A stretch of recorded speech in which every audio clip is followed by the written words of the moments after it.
welcome to Liberty Blue, the best Rangers podcast in town. I'm Andrew Chelney alongside Nick Zararis. We scream about the Rangers so that you don't have to. This is episode 56, live on Twitter, Twitch, and YouTube, and we're available wherever you get your podcasts as well. It's draft season, it's trade season, it's also award season, and also insiders begging for social media attention season, Nick. Hey, man, like my status for truth isn't a rate. That's all we're doing at this point. Like, you and I make fun of these guys pretty much every single week because of how stupid they look. Like, frankly, like tweeting one end of a trade. Okay, Schefter, Woj, Sham, they do that. They treat the one side, the big name, going the one direction. Like today, Taylor Hall going to Chicago. Okay, I understand that. But to do things like Boston with increased flexibility, we'll see what they do next. That is not news. That is you. It's a word salad. Exactly. That is assuming that you are going to get additional news, but because you don't have anything to say, you've got to do the Anthony Jeselnik. Don't forget about me.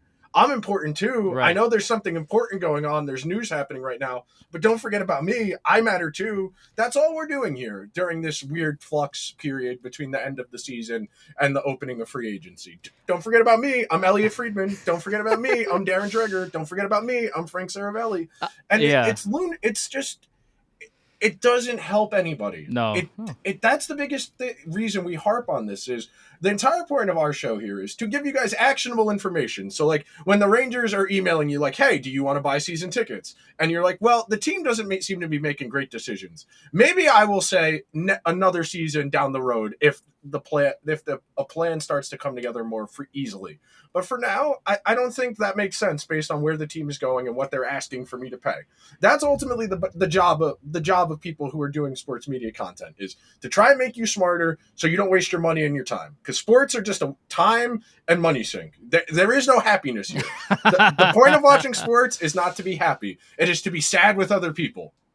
Yeah, well, I tweeted this out, I think it was yesterday or a couple of days ago. I said, if you're an insider that tweets the eyes emoji or any one of coming soon, stay tuned, buckle up. Poke your eyes out. Every time you tweet the eye emoji, you should get poked in the eye. Dude. Without like if you say like any number of those like kind of, you know, words that look as if they mean something but don't actually mean anything, and you don't post any more information with those word salads, you're the worst. You are the absolute worst, and you are just fishing for attention. Like if you do the eye emoji, if you do the this team is gonna do something big, stay tuned, and do nothing with that, like that's your whole tweet, you are the worst. Absolute worst. Like that is prime time. You have a fishing pole and you put it out into Twitter and you want someone to bite on it for attention. That's all you're doing because there's no news for you to be reporting. It's all super vague because you don't have real information. If you did have the information, you would have put it out with that tweet. If you would have said, hey, stay tuned, Taylor Hall might be going to Chicago because Boston is in a cap crunch and they need to move him. Fine. I got no issues with that. But if you tweet eye emoji, stay tuned, this team might do something, you're the absolute worst and I hate you. You just want attention. That's really all it is. You want attention. And I understand. I am a terminally addicted person. I need that constant dopamine rush of reading new information, interacting, reading, learning, etc. Going back into that feedback cycle where you're always in a Socratic seminar and there's always people who have things to say about what you had just said. That I understand why insiders operate the way they do, but they have a certain level of responsibility that the rest of us posting dick jokes don't. That's the other part of this here. Some of us are just on the internet hanging out, and then there are people who are supposed to be working on the internet that are also trying to just hang out, which is the issue at hand. We'll transition the conversation a little bit more towards specific examples now, because we're in this weird in-between where this is typically where you start to see the leverage plays work out. You're seeing rumors now that Pierre-Luc Dubois is trying to leverage his way to the Kings as opposed to the Canadiens, which have been out there for a while. Maybe the Sharks are going to try and trade Erik Karlsson. The Flames and Jets are both kind of in situations where a lot of their key players are looking to move on, and they kind of hold a lot of the chips to get this offseason moving. It was kind of floated out there that maybe the Predators would listen on UC Saros. There's pieces that are out there, and there's news that's going to happen, but so much of this void right now is just filled with endless chatter, because like we always talk about, it becomes a matter of setting the news agenda for the week. You got the talking heads, the insiders, tweeting into the void. They do their media appearances on podcasts, on radio shows, and they set the news agenda for the week. And then the aggregators pick that, they piff through, then they make the social media stuff, and it trickles its way down. Because we've contentified, which isn't a word yet, but we've contentified journalism. Now.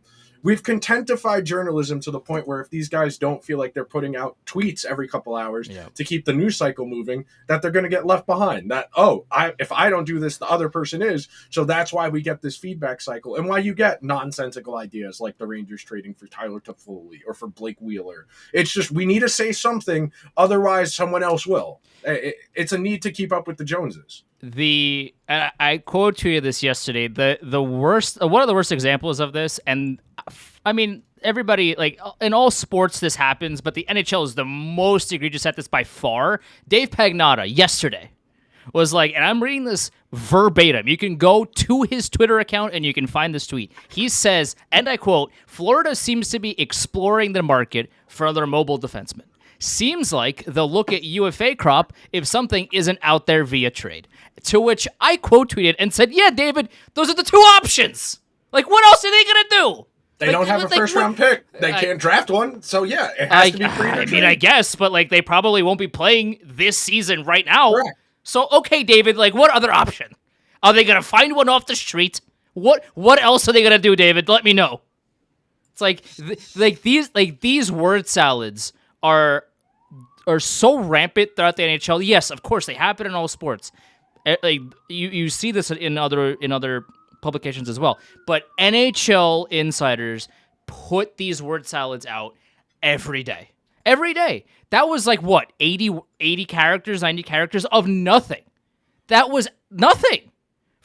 If Florida can't trade for a defenseman, they'll sign one. Thanks, Dave. Appreciate it. No way. I can't believe that breaking news that you just put out there. So let's transition this to the Rangers centric, because we've gotten a few little tidbits, a few ideas that are out there. The one I was talking to you about before we started recording is one I want to highlight immensely, because you and I spent the entire regular season saying the Rangers are the most inconsistent team in the league. They don't look well structured. They don't look well coached. They do not look like they practice.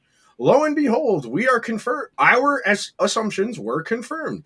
Multiple people, I want to say Arthur and Vince, and I believe Larry as well, all said, well, under Gallant, the Rangers only would run pretty short practices, 20, 30 minutes. Gallant wanted to get them in and out.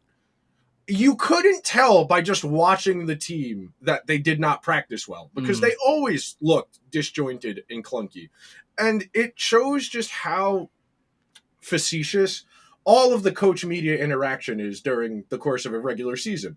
Because if that's the case, and we spent the entire season saying, well, they don't look good, and then it takes Gallant being fired for this to be reported, that goes to show you just how disingenuous it all is, because everybody's got to play nice. And then we're not doing journalism at that point. If we're not saying, hey, the team hasn't been consistent all year, they don't practice that hard, and we know because we go to practice, and we only say that once the coach gets fired, what are we doing here? What's the point of going to practice if you're not going to report what you see at practice?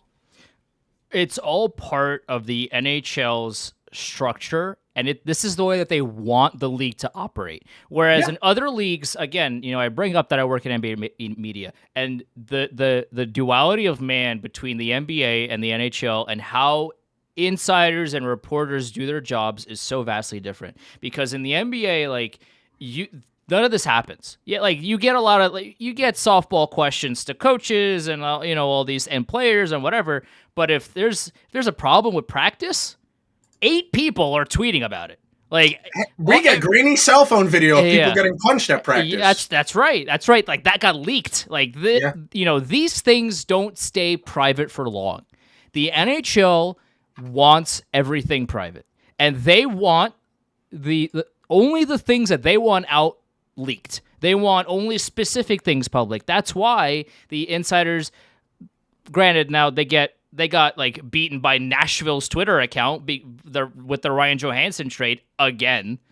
But, their job isn't as easy as somebody in a different league because the NHL wants nothing to do with anybody unless you, A, scratch their back 10 times before they scratch your back once, and 2, they don't talk to you. Like, they just do not want to give you any information. They don't want to be buddy-buddy with you. They don't want to let you into the club. They don't want anybody else in there. Everybody that's already in there has the lock and has the key, and they want nobody else in there. So for a lot of people, they have to play nice because that's their only way of maybe potentially getting in there one day. So there's no great way to fix that situation unless the NHL just wakes up one day and realizes, oh, maybe we should reevaluate the way that we approach information sharing and our relationships and etc. But until that happens, this is it. Bro, this is the league run by the guy who says, nah, our fans don't want more detailed information as to why the stat tracking in the NHL isn't good compared to the other sports. This is, then again, we know this. Gary is doing his job.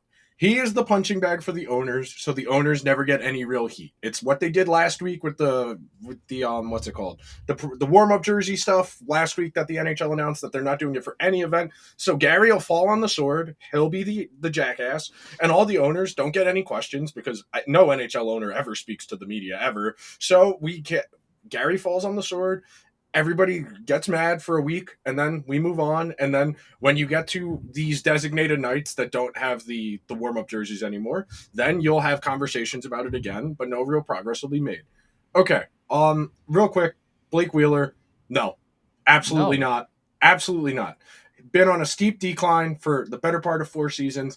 Another guy who does not produce at 5-on-5, is line mate dependent, and has kind of been reputationally questionable as far as like being easy to work with, like to get stripped of the C, to have the coach of the team be like, this environment is way too toxic, I'm quitting last year, which is what Paul Maurice did in December. So like let's I understand the idea that, hey, the Rangers lack leadership, that they need more leadership. I understand that conceptually.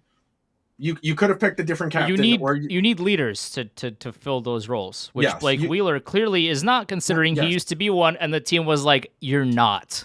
We're going to give it to somebody else who is.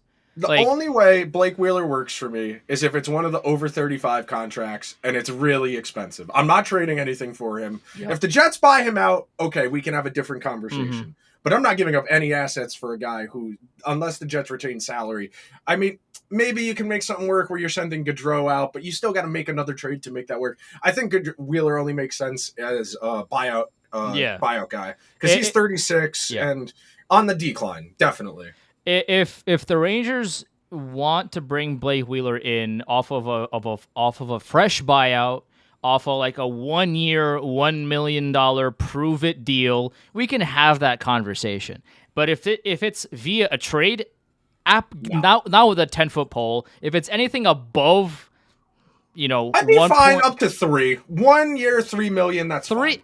I think 3 is too much considering he's worth that. He's worth that. The Rangers need right wings. That's the other point. Listen, too. They do. They also need all of the money they can get right now to re-sign their guys. So like all of it depends on the factors at hand. If the Jets want to keep him and find some way to trade for him, I'm hanging up the phone. But if they buy him out, we'll have a conversation.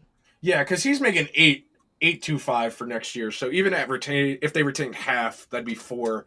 And at 4, he's not worth it for what he is at this point. And then Tyler Toffoli, too expensive for what the Rangers need.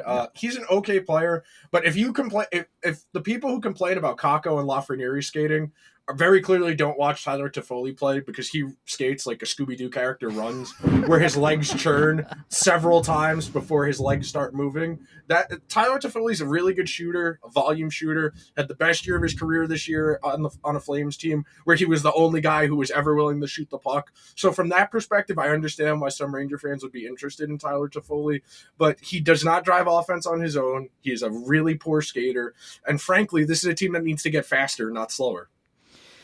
I'm not opposed to Toffoli in a vacuum, if only because he actually likes shooting the puck. Yes. Which a lot of players on this team don't want to do for whatever reason. Like, I don't know what it is. Maybe it's a confidence thing. Maybe it's a structure thing. Structure. The Rangers don't have one, as we've talked about for weeks and weeks and weeks. But like, a lot of the players on this team are like, don't put the puck on the net. So Nope. if like he does have bad skating, he's not the best driver of offense, but there is an argument to be made that, hey, the Rangers could buy low, quote unquote, on Tyler Toffoli and bring him in if and only if for his shooting that he loves to do, because he can actually do that. And again, like, there's players like Jacob Trouba on this team that love shooting the puck, never hits the net. So at least Toffoli loves shooting and also can aim. So if nothing else, he does that. All right, let's get to awards and get everybody out of here as the thunder and lightning crackle all around. Let's see. No, we don't want that one. We want this one. Okay, cool. All right, so I took out the stupid ones. Like, I took out the players MVP because obviously that for us is going to be the same as the Hart. Sure. I took out a few other awards like the what's it called? The King Clancy. I took out the Lady Bing. I took out the ones that, the ones that are judgment calls that, So I started easiest one. This is Calder. The favorite last time I looked was Beniers. I can see an argument for Beniers or Skinner. I feel bad Owen Power's in this group because he had a pretty solid rookie season, but he's definitely going to finish third. If I had to guess, I think Skinner's going to win based on just the paper stats, and it's really hard to be a good rookie goalie, even though he kind of capitulated in the playoffs. Yeah, because they're not playoff awards. That's the point we got to emphasize. I always argue, and the same thing is true in the NBA, because these arguments fizzle out once the playoffs start, and they start to really just create a lot of fuzz around what the actual awards are about. These are regular season awards. So why are we having these award ceremonies after the playoffs? Like, that to me never made any sense. I understand that you want these players there, that you don't want to like break up the playoffs in order to have like Stuart Skinner there before the first round of the playoffs when he has to be somewhere else. I understand that, but the arguments that are made for a lot of these players are completely hazy now. Like, we can't put Stuart Skinner's rookie season into context now because what's in our heads? Oh, he imploded in the playoffs. So, he doesn't deserve it. Like, no, like, you can't, this is about the 82 games that were played before the playoffs. Matty Beniers had a tremendous rookie season. Yes, and if I had to give it to one of these three, it would have to be Beniers. Now, Owen Power, solid, was a really solid player. And like you said, it's really, like, it's just unfortunate that Owen Power had a great season, but because Beniers and Skinner are also in this trio, that he's not going to win by default. That's the most unfortunate thing. But Matty Beniers was dominating for like, especially in the second half of the season where he really started to pick up steam and really kind of fit into what Seattle was doing. He was a really solid player. He drove play. He was just an overpowering force. And for Stuart Skinner, he had a solid season. He had decent stats and all that. But I think overall, Matty Beniers had the best season. And I feel like I don't know who's going to win because this one's going to be tough. But if I had a vote, it'd probably be for Beniers. Beniers was great. He was a fantasy darling for me. And the thing that I like is he benefits from playing in the Seattle system, which drives play very well. Seattle outshoots their opponents most nights. So he's got decent play driving numbers in that respect, where he's more often than not going to generate more offense than the other team by default because of who he plays with. But as a rookie coming out of college to play that well, drive play, I'd be fine with Beniers. I'd be fine with Skinner as well. Either one of those guys. Really, this one, not very contentious. This one, Selke, they should rename it the Bergeron. We don't need to spend a lot of time talking about this. We can talk about like how many Nico Hischier could win down the road, or how impressive it is that Marner as a winger got nominated as a finalist, which doesn't happen all that often. But this is Bergeron's award. Sure. They're after Bergeron retires, after a few years of a grace period, because they probably won't rename it right after that. But when he graduates, there's going to be like a few years of a buffer. They're just going to rename it to the Bergeron Award, and we'll go from there. I mean, at this point, and I'm not saying Bergeron doesn't deserve the award, because he does, and he's going to win it. it kind of doesn't matter what Hischier and Marner do, if that makes sense. Like what Yes. Bergeron is such a good two-way player, and he's gonna have the award renamed after him, anyway. So like it kind of doesn't matter who the finalists are. If he's one of them, he wins. That's it. Yep. Pretty much. It's a testament to how great he was. Even at 35, 36 years old, easily the best two-way center in hockey and a dominant driving force. And there are a lot of Bruins up for several of these awards. And the context of that is going to get lost on based on how their playoffs went, like you were saying before. But these are regular season awards. They are. And then next up, Coach of the Year. I think Montgomery's going to win this. I'd honestly argue for Dave Hakstol just because what they did year over year is what really impressed me, because they were pretty bad last year. And the jump they made with a few additions like Beniers, like Oliver Bjorkstrand, a really good bounce back year from Vince Dunn. I think that's a testament to Hakstol kind of figuring it out to some degree. Yeah, he has the benefit of having probably the deepest 1 through 12 in the entire league because of the way their roster's set up. But to do what they did, the real improvement year over year, I think is more impressive than the coach who exceeds expectations, who is typically what wins the Coach of the Year award in every league. One of the things, too, that we with Seattle have to remember is that Philip Grubauer in the inaugural season was just an abomination in net. Yeah. Like he was projected to be a good goalie, and then his entire play, the entire season was atrocious. He bounced back this season, and that was one of the biggest reasons why Seattle started winning games. Hey, when you have a goalie that can actually stop a beach ball, you win more games. What a shocker. So Hakstol has a lot to do with that. I'm not saying anything about, negative about Hakstol and his job. He was one of the biggest catalysts for their success, but also Philip Grubauer stopping being terrible at hockey. Also, big catalyst in that as well. With Jim Montgomery, I mean, listen, like there were a lot of concerns about this Bruins lineup heading into last season. I don't know if people remember that. Heading into this last season, there were a lot of concerns about how the Bruins were going to do, and then they won all of their games. Yeah, no, it's really interesting when you think about it in that respect. And we've talked about this a lot in regards to Bruce Cassidy, where like you can be a good coach and you just wear out your welcome. And Montgomery being the fresh voice he was, Krejci came back from playing overseas, which made a real difference. They had one of the best forward groups ever in the modern salary cap era, especially after the deadline. Once they got Hathaway and Bertuzzi in there, that was a really good group, and they played really well.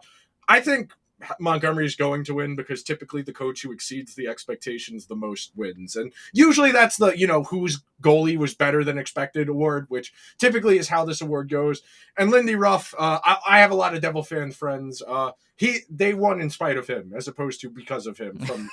From all of the people I talked to that are Devils fans, they were all, even after the way the regular season went, even after the way the playoffs went, a lot of them saying, can we get Bruno in here and can they give Lindy Ruff a front office job? Because very clearly, you saw it in the Carolina series where he was just out of his depth. He was just out of his depths against Rod. And that's just a testament to how out of his depth Gerard Gallant was, that the Devils got smoked by the Hurricanes and the Rangers Rangers barely mustered up a fight after game 3. Don't remind me, man. The wound is so fresh. Yeah. A lot of Devils fans don't like Lindy Ruff. I mean, I as a Rangers fan don't really like Lindy Ruff's coaching style either. Remember when we were laughing that the Devils hired Lindy Ruff as the coach? Like legitimately, every single Rangers Well, fan the was laughter is still there. Yeah, like it hasn't went away just because Gerard Gallant can't coach the Rangers like that. Despite them beating the Rangers in the playoff series, it's not because Ruff made these incredible changes that all of a sudden changed the pace of the game. No, the Rangers decided to stop playing hockey. That was kind of it. Yes, the Devils played well, and the especially Hischier and Hughes and all those guys just dominated the Rangers, but it wasn't anything that Lindy Ruff did specifically that altered the course of the series. The Devils decided to play better, and the Rangers folded like lawn chairs. That's what it was. Moving right along, this one is interesting to me. I have been firm that I think Sorokin deserves this award. The Islanders are not a good hockey team, as somebody who watched a lot of the Islanders this year, and he single-handedly made them a playoff team. And like, yeah, Ullmark had a really good statistical season. He also played behind the best team of the modern era.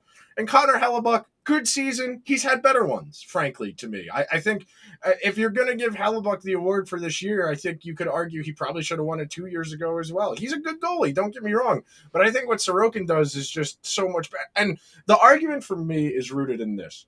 I think realistically, if you gave Jeremy Swayman the 52 starts and you gave Ullmark the 30 starts, I think Swayman could have given you 85% of what Ullmark did. And that's not a knock on Ullmark. It's just that the Bruins were the best team in the entire league in the history of the league, at least in the salary cap era. Like, if you put Sorokin on the Bruins, and I know we're starting to get into the weeds when you start doing that, if you put this player on that team conversation. Sure. But Sorokin is... in my opinion, he had the best goalie season out of anybody this past year, and the numbers bear that out. That's the other point here is, and yes, there are limitations and things like goal save above expected in that respect. But Sorokin was so damn good this year, man, and it feels unfair that he's going to get maybe a runners up. Like, he was first in goal saved above expected by 6. Over Saros, who honestly, UC Saros should be a finalist here over probably Connor Hellebuck. The thing about putting Ullmark in the Vezina conversation is that while he played very well, and no one's arguing that, like I said, he was third. He was one of the best goalies in the league last season for sure, and no one's arguing against that. The thing about Sorokin is that if you take Ilya Sorokin off the Islanders, they win 3 games. Like, they genuinely win 3 games.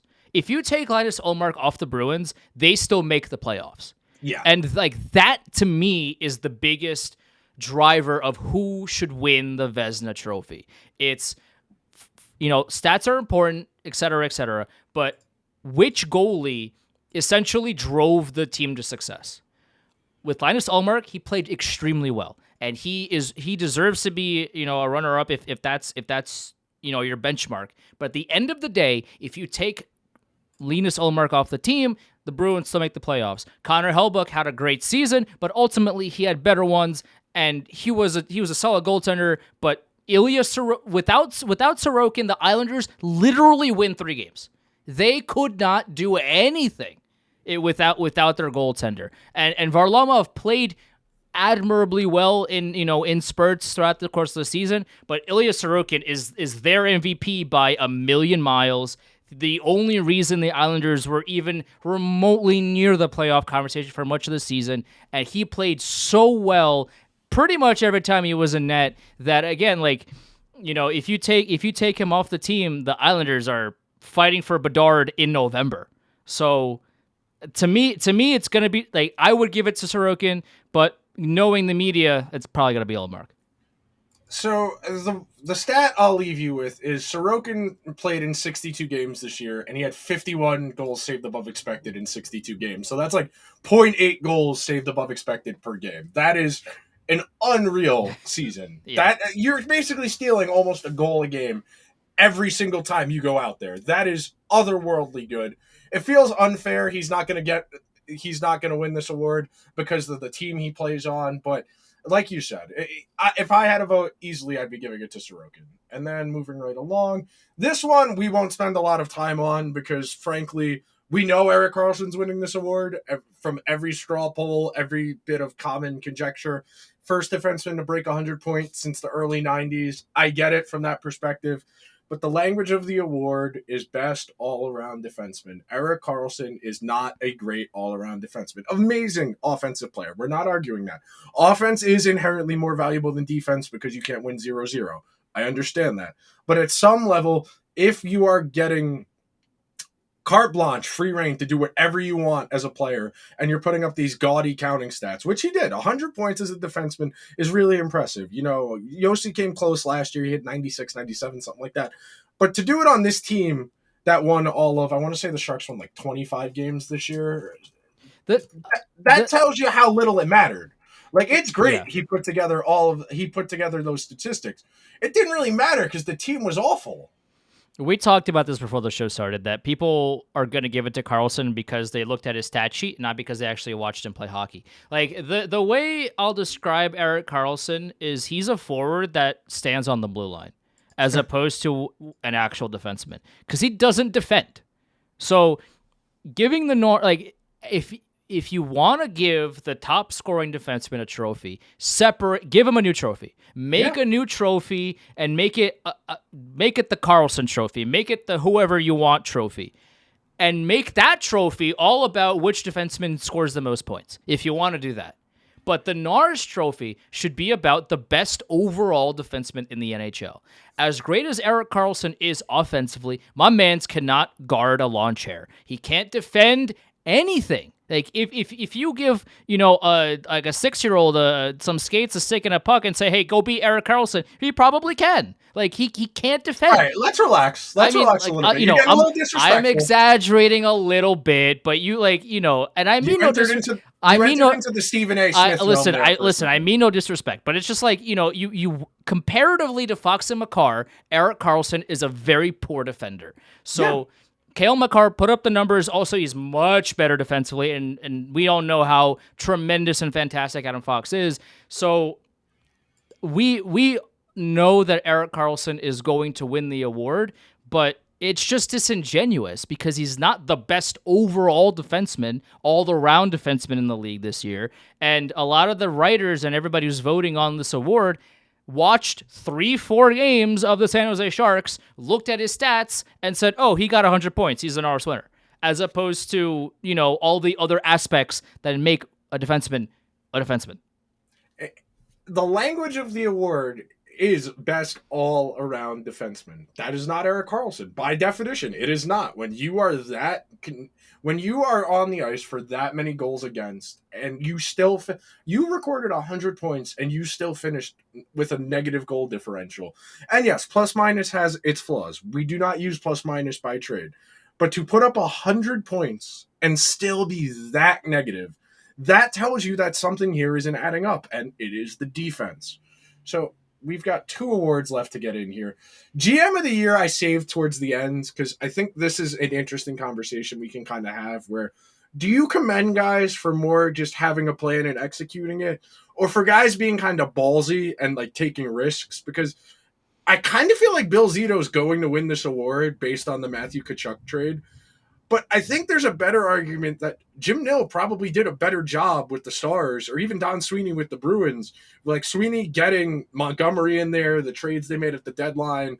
I think there's a better argument. Like Bill Zito, like his solution to the cap crunch was bringing in both Stahl brothers, and sitting Anthony Duclair until they could be cap compliant. Like I understand why people think Bill Zito should win. The Matthew Tkachuk trade it was brave, it was ballsy, and not a lot of GMs in the NHL are brave enough to make that kind of move.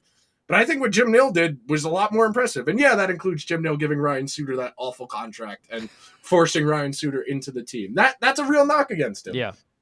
Well, the thing about Bill Zito is that, yeah, they made the playoffs, they made the final and all these things, but what in particular did he do that really bolstered their team besides that Tkachuk trade?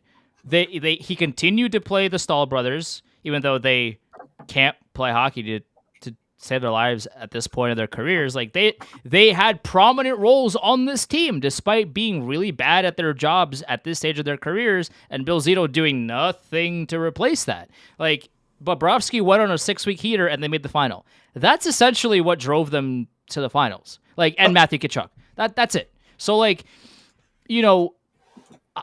with the job that Sweeney did and Jim Nill did, yeah, the Ryan Suter contract from Jim Nill was atrocious, and Ryan Suter can't play hockey anymore, but Jim Nill is paying him as if he can, and that's either hilarious if you're not a Stars fan, or isn't hilarious and sad if you are a Stars fan. So my heart goes out to you, people of Dallas and everybody else that's a Stars fan. But at least with Don Sweeney, he did, there were a lot of questions coming in the season of how the Bruins are going to perform.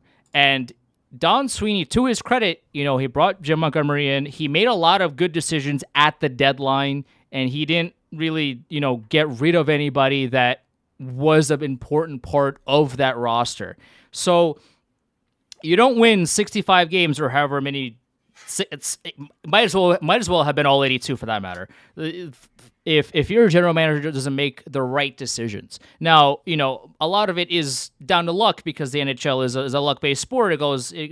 puck luck and all these things. But Don Sweeney did a phenomenal job of putting that roster together, and they clicked so well. The entire season they never looked out of place. I mean, like even they could have won more games towards the end of the season. They were like, whatever, we got it. Like, it's all good. And they started, they lost a few heading into the playoffs, but like they were the most dominant team by far throughout the entire season, and that's in no small part to the way that Don Sweeney operated. So if Zito wins, it wouldn't feel right, considering like what did he do specifically to make the Panthers as good as they were up until the final. Now again, regular season award, I understand that, but I think it's Don Sweeney's award to lose.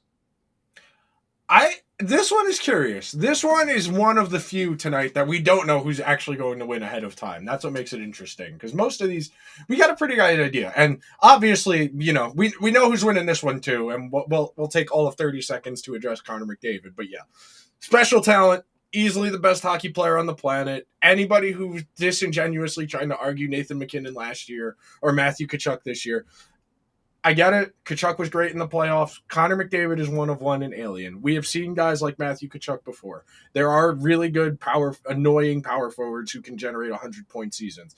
Connor McDavid putting up 150-plus points in this era of the NHL is just, what's the word I'm looking for? It's not replicable. No one else does that, okay? There are guys who can sniff 110, 120. Nobody else in this league is getting to 150. There is not another player in this league that can hit 150 points. There just isn't. And the fact that the Oilers haven't made the final yet with this man is an atrocity, by the way. For those keeping score at home, the clock is ticking on this man. Like, I don't foresee him like asking for a trade, because that's not how the NHL works. That's not how stars really operate. Maybe if he was an NBA player, maybe he would have been more vocal about it, but it's the NHL, so that's never going to happen. But eventually, there's gonna be hell to pay, because Connor, with a talent that's as one of one as McDavid, there's only so much time before he starts to get angry. And yeah, he's gonna win the Hart Trophy. There's no one's gonna debate that. Now, Pastrnak had a tremendous season. Matthew Tkachuk, tremendous season, especially come playoff time. Like, he was annoying. He was a leader. He was one of the biggest reasons the Panthers made the final, for sure. But overall, when you have a player that scores a bajillion points like Connor McDavid does, and you take him off the Oilers, like, are they making the playoffs? I don't think so. So it's another one of those awards where if you take this player off of a team, can they still at least make the playoffs? With McDavid, I mean, I guess you can make the argument for Tkachuk. Like, if you take Tkachuk off of the Panthers, do they make the playoffs? No. Yeah, like I would argue no as well. But with McDavid also no, but also he scored 150 points, and also like he's a good two-way player. So McDavid. Yeah, no, that was a real conversation a couple years ago. Would David ever be able to find the defense to complement the offense? And you've seen the commiserate jump in point totals because the defense has gotten better. They have the puck more. They're playing less defense. He's got more opportunities to record points. So yeah, McDavid definitely. The NHL awards, whatever. I know there will be people kind of paying some attention. It's raining in the Northeast, so baseball's probably going to get rained out. That works in hockey's favor, but it'll be on. I won't be paying that much attention. Frankly, most of these awards, like we said, we know who's going to win already. Yeah, it's just the Norris one is the one that bothers me the most, because it's not. It really shouldn't be about the points. It should, like, if you want to have that as one of the factors, by all means, but it shouldn't be the one and deciding factor as to who wins the Norris. It really should be about, okay, like, this person was really good offensively, but he couldn't guard a lawn chair. So why is he the best all around defenseman if he can't do half of his job? And also, again, like we talked about, Erik Karlsson scored 100 points. Team didn't win because of it. Still a net negative as a result of all those points. And yeah, I mean, if Erik Karlsson played like half the game and had free reign to do whatever the hell he wanted, so yeah, he's gonna have 100 points. Okay, but that didn't translate to anything. The Sharks still got dumpstered every night. The Sharks were still embarrassed every night. So okay, it's like one of those, Ohtani tweets. It's like, oh, well, Ohtani had 5 home runs in that game for the first time since, Tungsten Armo Doyle in 1903 as the Angels lose 10-5. This is the same thing where, well, with Ohtani, at least like he's phenomenal at everything that he does. With Erik Karlsson, he's great offensively and really miserable defensively, let's say. So he's going to win the Norris, and I don't like it. Yeah, that one does annoy me, especially because we know how good Adam Fox is because we watch him on a daily basis. Also really quickly, the Masterton. The Masterton is an award that I like. Like you tweeted about this, and I wholeheartily support it. Why are we making people fight about like their comebacks or their their off ice trials and tribulations? Why is this a contest? I think you should have a conventional comeback player of the year award for guys coming back from injury. I think that's a little more ethical and because you get awkward situations, man. Like Don Moore lost his wife. And, okay, we're giving him a trophy and making him kind of relive it. Like the idea, I understand. It makes sense. It ties into kind of that work that blue collar working class identity that hockey writers love to talk about hockey players with, that these are more than just athletes, that these are people with a lot of depth, that their stories matter. And I agree, their stories do matter. There's a way to support these players without having them compete over who suffered the most. Yes. That's what the Masterton Trophy represents. It's like here, first of all, you're making every team nominate somebody. And then you have 3 finalists on top of that. So now you're being like, okay, well, here's 31 players here's 31 players that all suffered. Now you got to pick 3 that suffered more than those 31, and now you got to pick the one that suffered more than those 3. It's like, dude, like there's a way to kind of highlight everybody's from the depths of the earth to, hey, we're back, and our comebacks and how we defeated the issues that have plagued us getting to this point without making it a competition. Why is this a competition? This is the weirdest trophy in hockey, maybe even in sports. Why? Nah, bro, this is a league that has a trophy for gentlemanly conduct. I guess, but like it's definitely weird in the sense of we're making struggle a competition. We're making it this who is struggling the most, as opposed to, hey, a bunch of these guys have struggled this year. Let's all commend them for their efforts instead of giving one person a trophy. Like that is very weird to me, and it doesn't feel right. Yeah, that's why I tweeted it this morning. Like, we're the 3 finalists are Masterton, NHL. This is terrible radio. I'm sorry.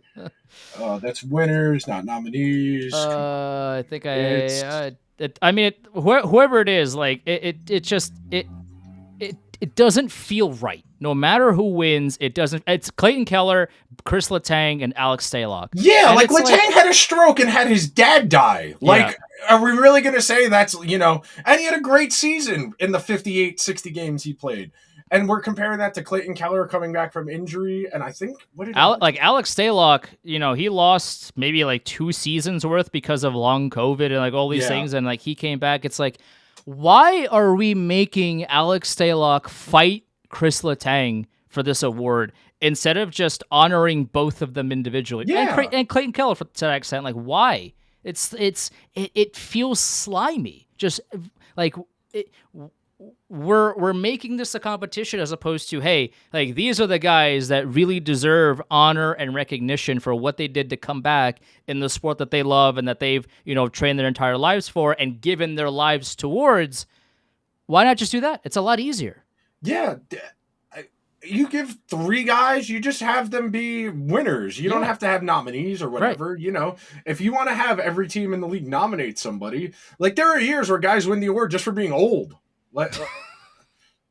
There have been a few guys who have won it for just being a really old guy in the NHL. Like that's, it's great that Jágr won it that one year when he was like 41 years old. But like, yeah, in 2016, he won it for just being old.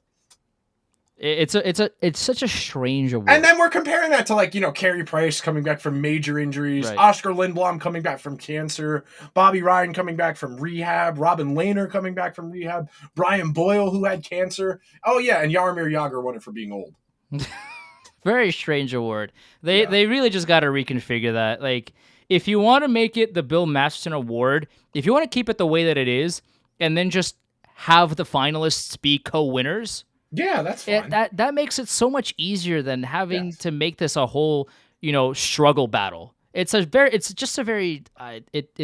feels strange. It feels icky. It feels like the wrong thing to do. Yeah. It's not the Norris of who's the best defenseman. Like, that can be argued objectively and subjectively, all these things. But, like, who struggled the most to win this award? Like, I don't want to have that conversation. That doesn't feel right to me. Exactly. All right. That'll do it for this week's episode of the Liberty Blue podcast. We'll be back next week. We'll probably do something over the weekend for free agency if something even moderately interesting happens. There are not a lot of interesting names out there right now. Maybe a trade or something happens. The Rangers maybe get some cap space. They move on from Gaudreau or something like that. Maybe, God forbid, they discuss their captain or someone else so they can get a little more flexibility.